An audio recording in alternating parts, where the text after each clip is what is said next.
السلام علیکم ورحمۃ اللہ وبرکاتہ۔ سوال یہ پوچھا گیا ہے کہ ایک بندہ تراویح نہیں پڑھتا اور روزہ رکھتا ہے، کیا ایسے بندے کا روزہ ہو جائے گا؟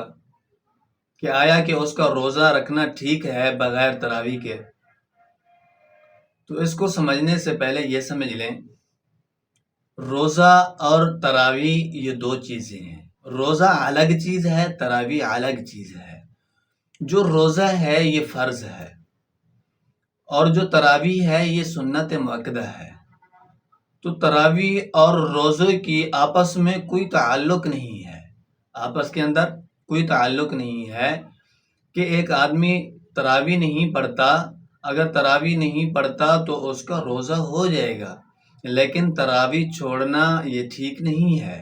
اس کی میں مثال آپ کو ایک دے دوں کہ جس طرح آپ نے دیکھا ہوگا کہ جمعہ کی نماز لوگ پڑھتے ہیں، کثیر تعداد میں جماعت میں شامل ہوتے ہیں، بہت سارے لوگ ہوتے ہیں جماعت میں جمعہ کی نماز میں، اور جب جمعہ کی نماز جماعت مکمل ہو جاتی ہے، دعا ہو جاتی ہے، تو اکثر لوگ چلے جاتے ہیں۔ تو ان کے چلے جانے سے یعنی کہ سنتیں نہیں پڑھتے، سنتیں ادا نہیں کرتے، ان کو ایسا کرنا نہیں چاہیے، سنتیں ادا کرنا چاہیے۔ یہ سنتیں چھوڑنے کا ان کو گناہ ملے گا، لیکن اگر سنتیں چھوڑنے سے جو اس نے فرض پڑھے ہیں وہ بھی نہیں، یہ غلط ہے۔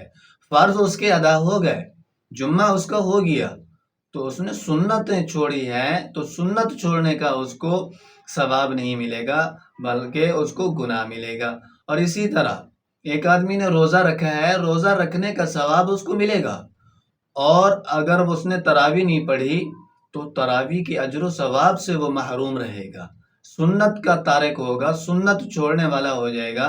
بلکہ حضور علیہ الصلوۃ والسلام نے فرمایا ہے کہ رمضان المبارک کی راتوں میں جو بندہ قیام کرے، ایمان اور ثواب کی نیت سے جو بندہ قیام کرے، تو اللہ تعالیٰ اس کے گناہ ایسے مٹا دیتے ہیں جس طرح جس دن اس کو اس کی ماں نے جنا تھا اس دن اس کے کوئی گناہ نہیں تھے، تو رات کو قیام کرنے سے بھی وہ ایسا ہو جاتا ہے۔ تو ہم کو چاہیے کہ ہم اتنی بڑی عبادت، اتنی بڑی فضیلت والی نماز قیام سے محروم نہ ہوں، تراویح پڑھیں۔ ہاں، اگر کسی عذر کی وجہ سے، کسی کام کی وجہ سے تراویح چھوٹ گئی ہے تو اس کا مطلب یہ نہیں ہے کہ روزہ بھی نہیں ہے۔ اور بعض لوگ یہ سمجھتے ہیں کہ رات میں نے تراویح نہیں پڑھی تو روزہ کیسے رکھوں، روزہ تو نہیں ہوگا۔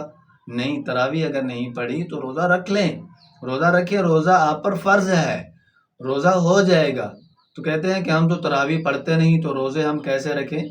کہ تراویح پہلے تو پڑھیں، اگر عذر ہے، کوئی کام کی وجہ سے، کوئی بیماری کی وجہ سے نہیں پڑھ پا رہے، تو اس کا مطلب یہ نہیں ہے کہ آپ کا روزہ بھی نہیں ہوگا، آپ کا روزہ ہوگا۔